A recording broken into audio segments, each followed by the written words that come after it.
रात अचानक एक अनहोनी घर पर घट गई। घर के अहाते में एक बच्चा अपनी माँ के साथ सो रहा था।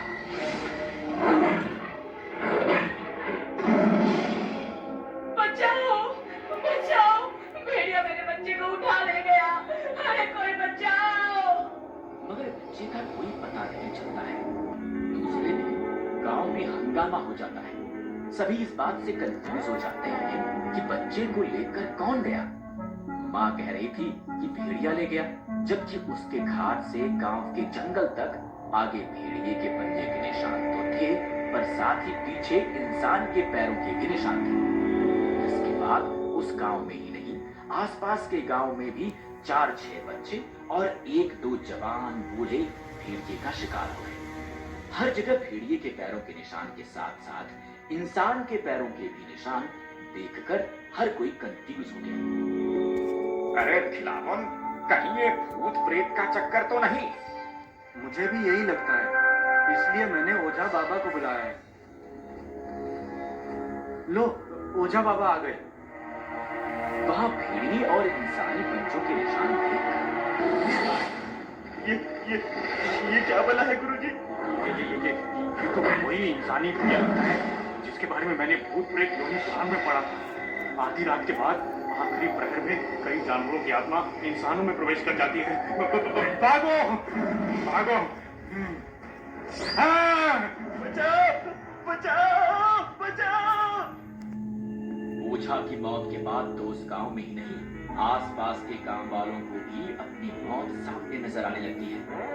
फिर ओझा का चेला उन्हें बताता है। मैंने गुरुजी की भूत प्रेत योनि पुराण में पढ़ा है।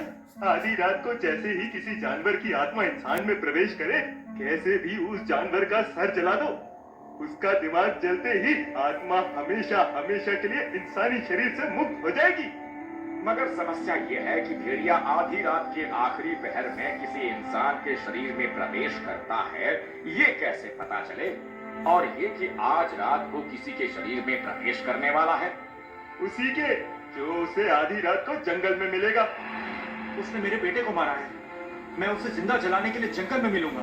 उसने मेरे गुरुजी को मारा है। मैं उसे पकड़कर जलाऊंगा। फिर आधी रात को चेला उस जंगल से जुड़ी बगिया में रस्सी का एक बड़ा सा फंदा बनाकर फंदे का दूसरा छेद पेड़ की टहनी से नीचे की ओर लेकर अपने से कुछ दूरी पर छोड़ देता है और खुद उस फंदे के बीचों बीच खड़ा हो जाता है।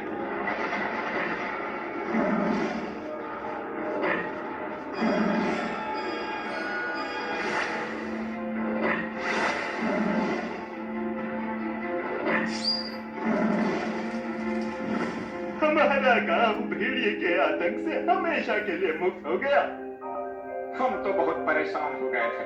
सोचा था कि अब कभी भी इस भेड़िए से हमें छुटकारा नहीं मिलेगा। ऐसा कभी नहीं सोचना चाहिए काका।